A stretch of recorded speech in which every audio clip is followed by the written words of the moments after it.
Hi guys, Andy and the fantastic Ilaria. Straight over to Ilaria now. She's going to do a story from the book, and I'm going to ask her a few more questions about this afterwards. Over to you, Ilaria. Thank you. So this is the last story in the book, and it is called The Poets. So, are you ready? I have never collected things because they just add clutter, but I do collect people. Generally, I collect them for an hour at most, on trains, trams, and in pubs. An hour is about long enough to listen to their bizarre life stories, thrill with horror at their chicken porn, or answer their weird questions. It's all filed under material. So when I heard a bloke swearing imaginatively at a self-service checkout in Tesco, I had to look. Now, he certainly seemed like my kind of person because he was wearing a Frank side-bottom jumper. He was saying things like, "You soulless piece of capitalist crap," and "You Tory redundancy robots." He caught my eye and asked me to help him. He hadn't grasped scanning. It turned out that he was a poet called Brian, and he asked if I'd have a coffee with him. So I did. Now, I'd been writing short stories for a while, but I didn't know what to do with them. But Brian told me about his poetry and his passion for spoken word, and chatting to him opened up a whole new door to me. And I realised there was a community of people that would want to hear my stories. I immediately christened them The Poets. Now, my experience of poetry was mainly from my school days, when our English teacher would hand out anthologies. The poems all seemed to be from the distant past and used funny words. The teacher looked dead behind the eyes, and we'd all just stare at the clock, waiting for the bell to ring. Now, Brian invited me to come and perform one of my stories at an atheist service. Now, this was a bit of a shock. An atheist service? Surely those two words don't go together. It sounded like a vegan hog roast. Was it code for Satanism? Did they want me as the sacrifice? And then I realised they only sacrifice virgins. Phew.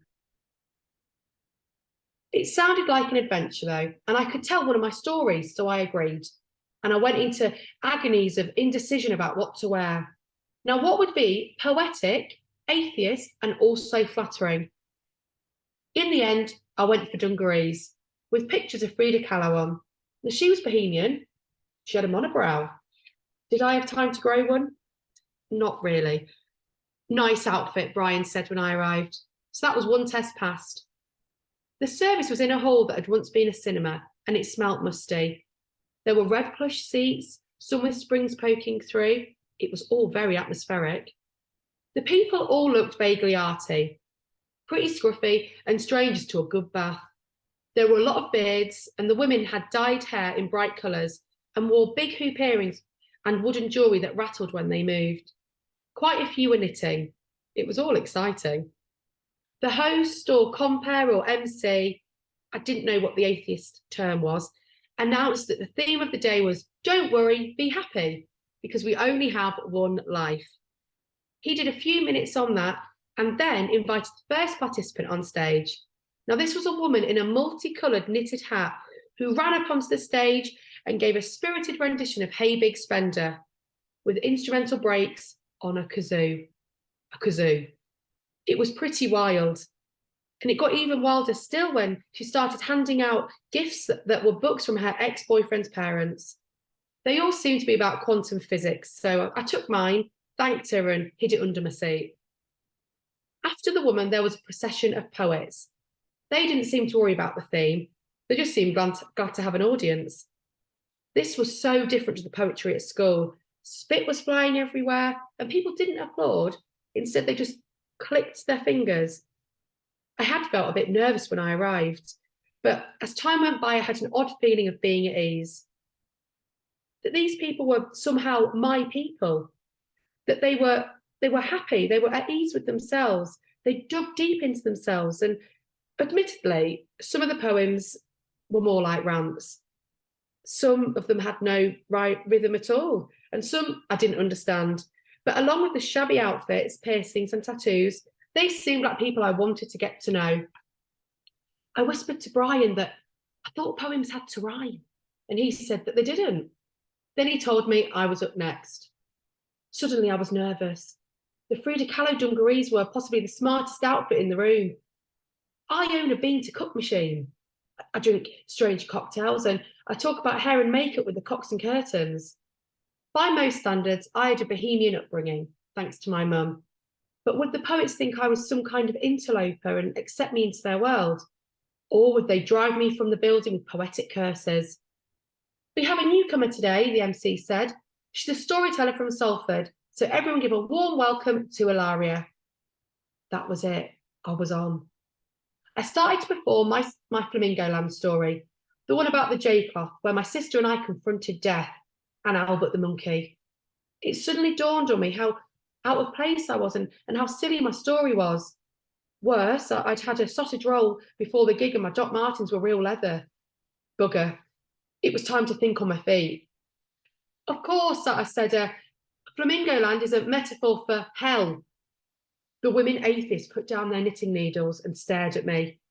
I began to jabber. And Albert the monkey is Philip Green from Topshop. And the J-cloth, well, the J-cloth represents the fragility of right-wing politics and how they're starting to unravel. And my little sister putting her hair on top of her head to get on the rides is sticking it to the man. There was a moment of silence. People exchanged confused glances. And then a bloke in a tie-dye bandana said, she's conceptual. Conceptual, conceptual, conceptual. The word went round the room. And then everyone cheered. Yeah. Jesus Christ, I was worried you'd hate me. And then I remembered that it was an atheist service, but nobody seemed to mind. After the performance, there was tea, coffee, and biscuits. This allowed me to do one of my favourite things, to eavesdrop. I overheard conversations about veganism, pronouns, the cotton trade, freeganism. It was also new and exciting.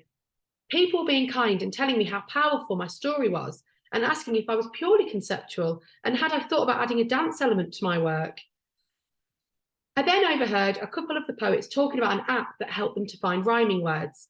Now, remembering what Brian had told me about rhyming, I joined in with confidence and said, I thought poems didn't actually have to rhyme.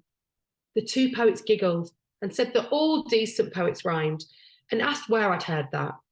I gestured towards Brian, who was in deep conversation with a green-haired person about the many uses for chickpeas. They rolled their eyes and shook their heads. Now, Brian clocked this, marched over, was told what we were discussing, and in response said that emotion and expression did not rhyme. The rhymer said he was showing no discipline. It was all getting a bit fraught. Well, I said, at least he's not a Tory. Brian jokingly said that he'd never even shagged a Tory. Everyone laughed. I said, oh, I did, but by accident. Everyone went quiet.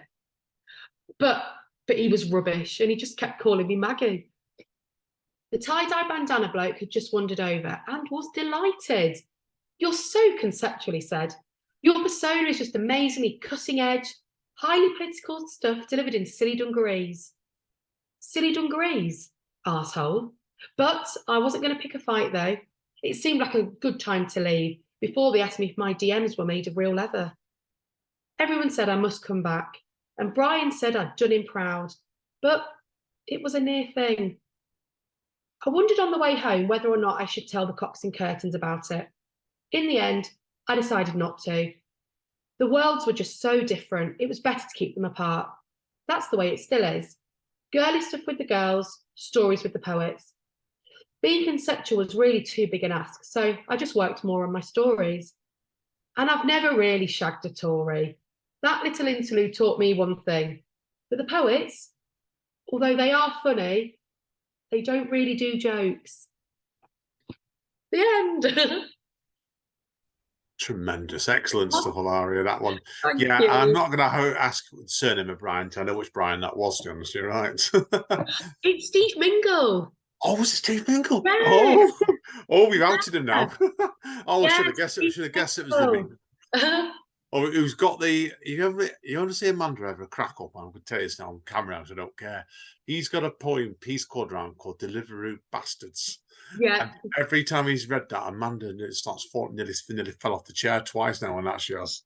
Brilliant, isn't it? So he Yeah. performed at my book launch. He did a King Dong and a few others, and he's so brilliant. We love Steve. He did Unspoken Label once a couple of years ago now, and I'm going to get him on to talk about his football novels sometime, just as something completely different. So, but he's done several bits and pieces, and we love him. Absolute great guy. Yeah. So that's Steve Mingle in that book. That he was one of the first people I met doing this. And he's just so cool, isn't he? So he's made it, and he's probably the most. I would never call him a poet either, because he's like you. I think he's a storyteller, really. Yeah. Or a story ranter if he's doing Delivery with Bastards.